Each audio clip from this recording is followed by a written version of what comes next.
ऐसी नटखट बाल लीलाएं ठाकुर जी करते हैं। ग्वाल वालों को बड़ा आनंद आता है कि वाह वाह, हमारे कृष्ण, हमारे सरदार बड़ी अद्भुत लीला कर रहे हैं। लेकिन अब ठाकुर जी ने सोचा कि ये छोटी छोटी लीला करते करते बहुत समय हो गया, अब कुछ नया किया जाए और ऐसा किया जाए जो इतिहास बन जाए। तो भगवान ने आज अपने ग्वाल बालों से कहा कि भैया एक काम करो, हम सब मिलकर के ब्रज की गोपियों के घर में जाकर के माखन चुराते।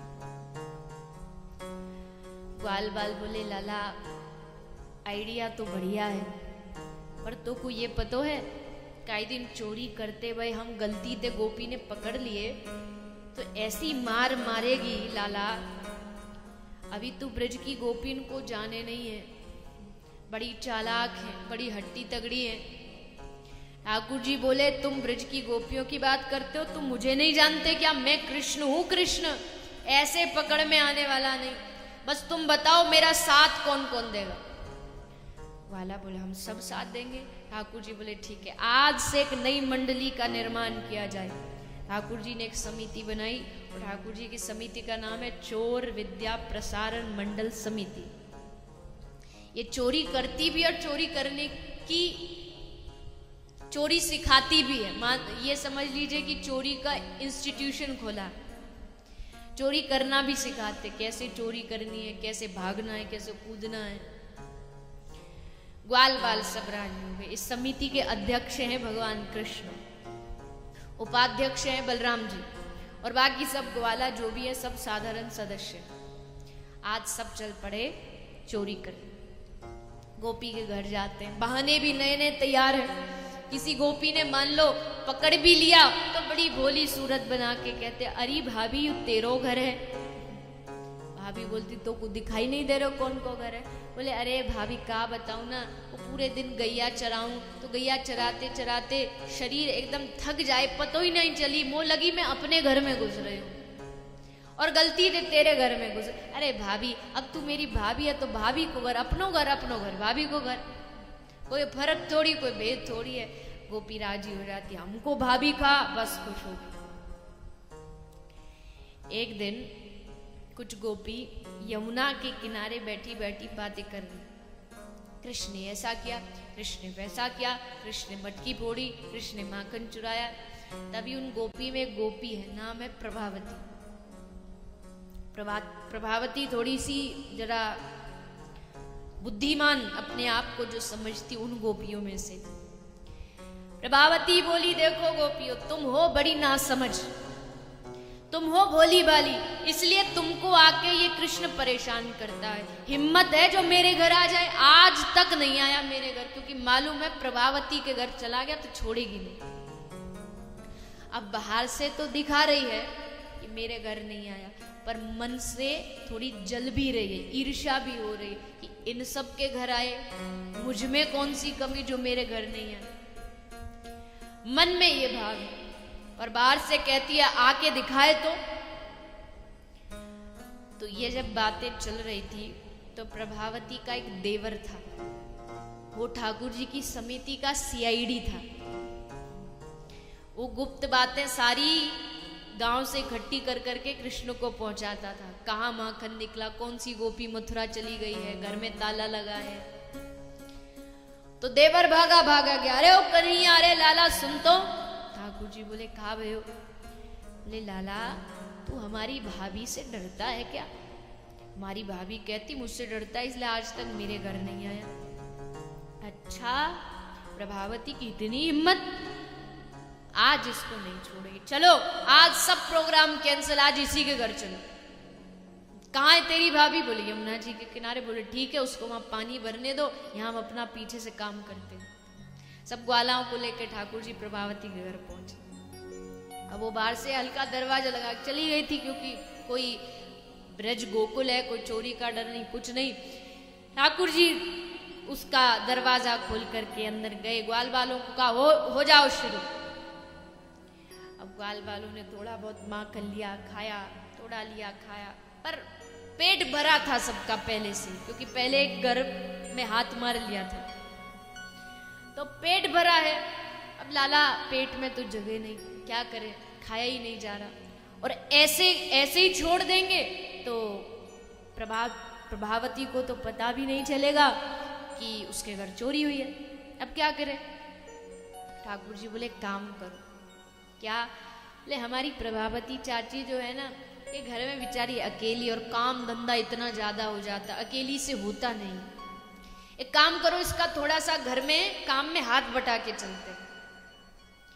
क्या हाथ बटाएंगे? बोले देखो इसका जो चौका है वो बड़ा गंदा है, कई दिन से लगता कोई लेप नहीं किया इसने गोबर का, चलो आज थोड़ा सा इसका लेप करके चलते।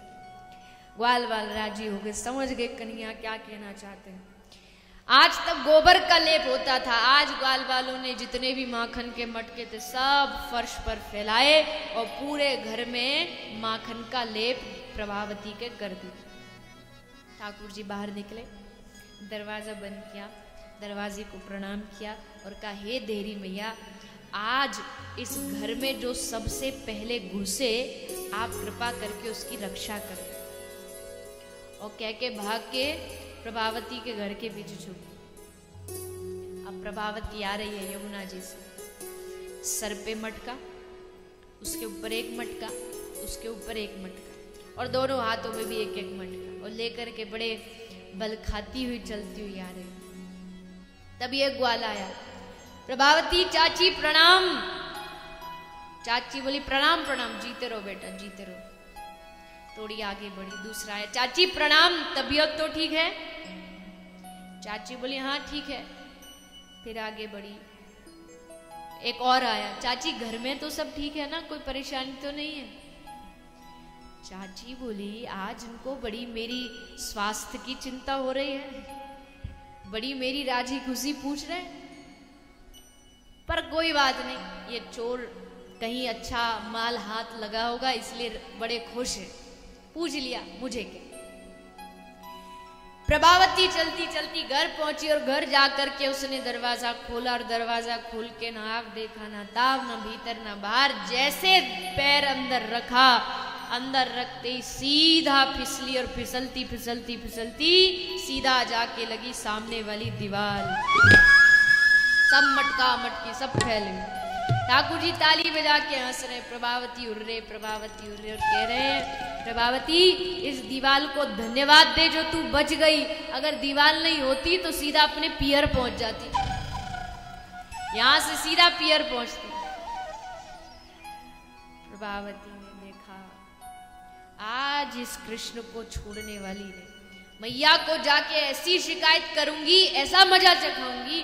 तुरंत डंडी लेकर झुकती झुकती झुकती मैया के पास पहुंची। यशोदा मैया, अरे ओ मैया देख तेरे छोरा ने का हालत बना दी मेरी, तुझे बड़ा प्यारा लगता है ये मेरा लाला ऐसा मेरा लाला वैसा, देख तेरा छोरा चोर है। यशोदा मैया बोली प्रभावती तेरे पास कोई प्रमाण है कि ये सब कृष्ण ने किया है? कोई और भी तो कर सकता है, प्रमाण हो तो बता, सबूत चाहिए तब मानूंगी कि मेरे छोरा ने किया। प्रभावती बोली मैया आज तो नहीं है सबूत, पर अगर सबूत के साथ तेरे छोरा को नहीं पकड़वा दिया ना तो मेरा नाम भी प्रभावती है। मैया बोली जा, जब सबूत हो तो आ जा। प्रभावती घर आई। अब प्रभावती को मालूम है कि उसका देवर इसका सीआईडी है, तो इसलिए सुबह उठी और माखन निकाल के जोर जोर से कह रही है, अरे आज तो बड़ा अच्छा माखन निकला, आज तो बड़ा स्वादिष्ट माखन निकला, मथुरा जाके बेचूंगी तो इतना पैसा मिलेगा, आज के जैसा माखन तो आज तक मेरे हाथ से नहीं निकला। अब देवर ने जैसे सुना तुरंत दौड़ा दौड़ा कन्हैया के पास गया, अरे ओ लाला, अरे कन्हैया चल देख आज हमारे घर माखन निकला, इतनी बढ़िया महक है लाला, आज तक नहीं खाया होगा ऐसा माखन। ठाकुर जी बोले अरे नहीं नहीं लाला अभी नहीं, कल ही तो गए हैं उसके घर, अभी तक तो बेचारी ढंग से उठ भी नहीं पा रही होगी, उसके घर अब नहीं जाएंगे, ये उसकी कुछ चालाकी हो सकती है। देवर बोला अरे कन्हैया क्यों किस बात का डरना रे, तू हमारे साथ है तो फिर डर किस बात का, चल जो होगा देखा जाएगा। ठाकुर जी बोले अच्छा ठीक है, नहीं मानते तो चलो। पूरी मंडली को लेके ठाकुर जी प्रभावती के घर पहुंचे। पर प्रभावती चाची आज क्या करती है, बाहर से किसी से कह के दरवाजा लगवा दिया ताकि लगे कि यमुना जी पर गई, पर गई नहीं, वहीं भीतर घर में छुप गई। भीतर घर में कोठरी में छुपी है और जहां माखन की मटकी लटकी है उस मटकी पे एक छोटी सी घंटी लटकाई कि कन्हैया आएगा, मटकी को पकड़ेगा, हिलेगी डुलेगी तो घंटी बजेगी, और जैसे बजेगी तो हम समझ जाएंगे कि कन्हैया आ गया और आके पीछे से पकड़ लेंगे। ठाकुर जी मंडली के साथ आज फिर से पहुंचे प्रभावती के घर, पूरी सेना आ गई। भगवान ने देखा मटकी है, मटकी पे घंटी है। भगवान बोले वाह बड़ी चालाक है प्रभावती, घंटी लटका के तो ऐसे गई है जैसे आवाज मानो इसको यमुना जी पे सुन जाएगी। भगवान कहते हैं कोई बात नहीं, आज घंटी को थोड़ा समझा देते। भगवान ने आज यहाँ अपना ऐश्वर्य का उपयोग किया।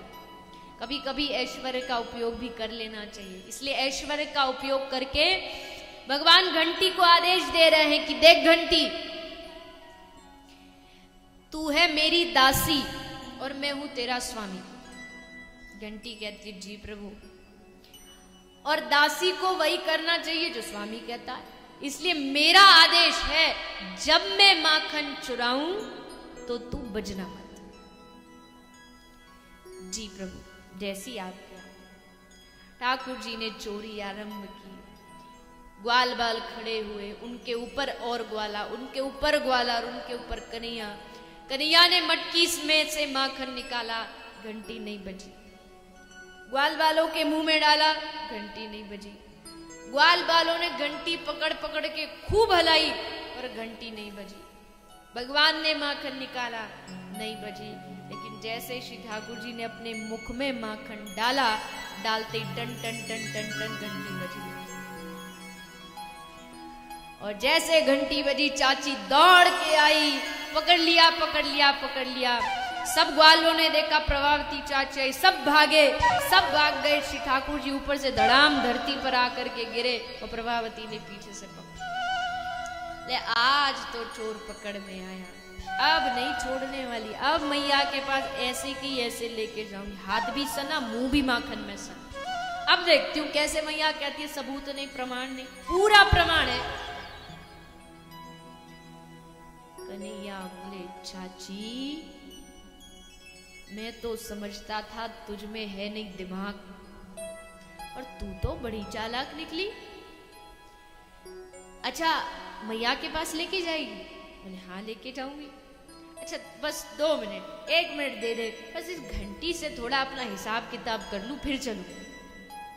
चाची बोली कर ले। ठाकुर जी जाके घंटी को बोलते हैं क्यों री घंटी, तुझको हम बोले थे ना कि माखन चुराए तो तू बजना मत, फिर क्यों बजी? घंटी बोली देखो प्रभु हम आपकी दासी और दासी कभी भी बात को टालती नहीं है, हम भी आपकी बात को टाल नहीं सकते। आपने कहा माखन चुराए तो बजना मत, आपने चुराया हम नहीं बजी। आपने ग्वाल बालों को माखन खिलाया हम नहीं बजी। आपके ग्वाल बालों ने मेरी खोपड़ी पकड़ पकड़ के फोड़ डाली, मैं तब भी नहीं बजी। लेकिन प्रभु ये तो शास्त्रों का नियम है कि जब ठाकुर जी माखन खाते हैं या भोग लगाते हैं तब घंटी जरूर बजती है, इसलिए ठाकुर जी ने बजी।